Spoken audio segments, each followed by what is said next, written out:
Hello everyone, it's Shane Kanto, your Wasteland reviewer, and I'm here to review The Paper Tigers.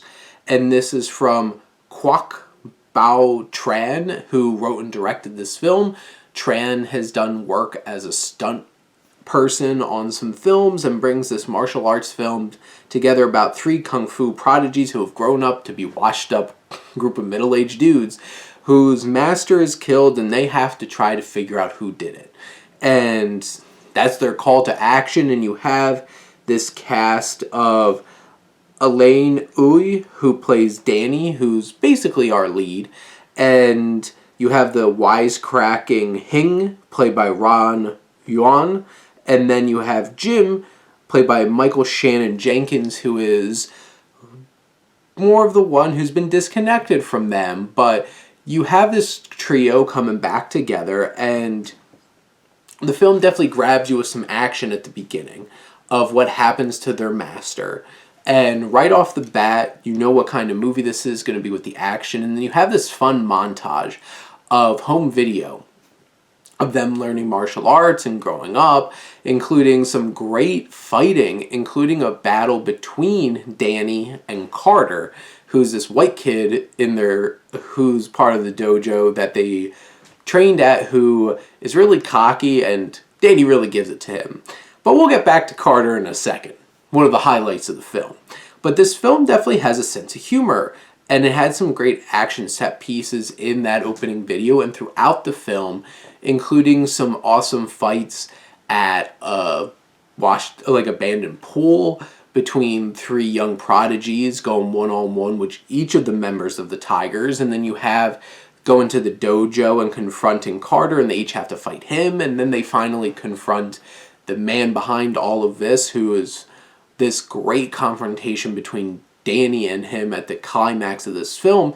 The action is great, and Tran really is able to do an awesome job choreographing and filming this and making it clear and really capturing the action.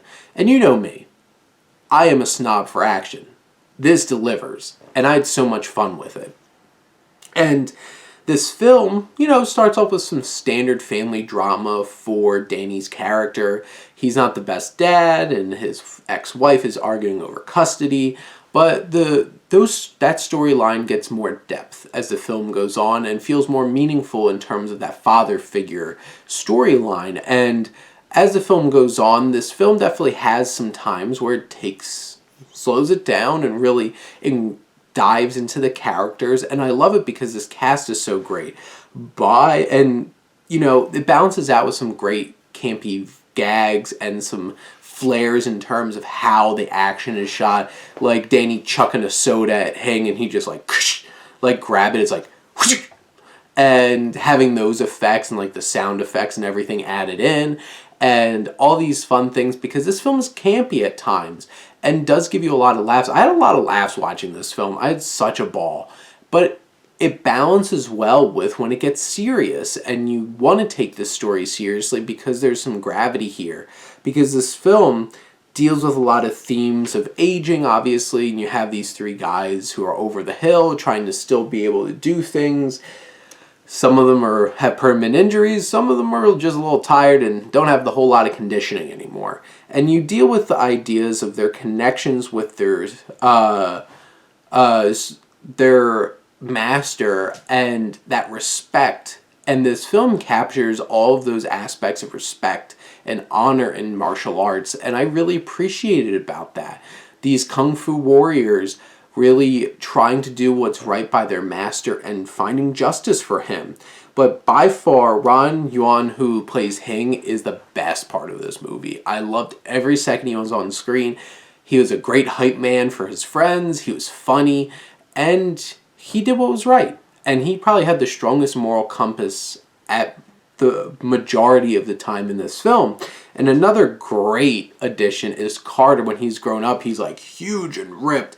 And you have the actor who plays Carter, Matthew Page, is so awesome. And he's so hateable, and he just works so perfectly. And he really does the physicality well in his action sequences, and the fights that he has with the three tigers is definitely the highlight of the film for me, and it was so much fun.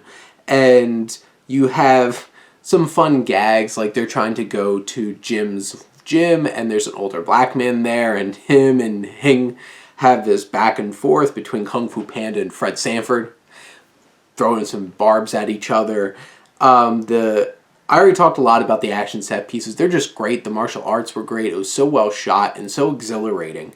And you definitely have the different styles of the three main characters, and they're very fleshed out characters, and you connect with them and you enjoy them. And you see their character come out in their fighting styles as well. And you do balance the tones really well, and it comes to a satisfying climax of this film. And yeah, some of the plot points might be familiar and predictable. This film might not completely surprise you, but it does give plenty of flair when it comes to the fighting. There's especially some awesome effects in terms of slow motion and how Danny's dealing with that in his final battle. But this film really struck a chord with me. I loved it. I loved the Paper Tigers, and I would love to watch this film again. And I hope all of you go out and check it out. It balances so many different things in terms of themes and tone and story, and really delivers on the vast majority of them for a really satisfying time. And go check this out. Show the Paper Tigers some love. But those are my thoughts. Let me know what you think, and let's talk some movies. But thank you as always for tuning in and supporting your Wasteland reviewer.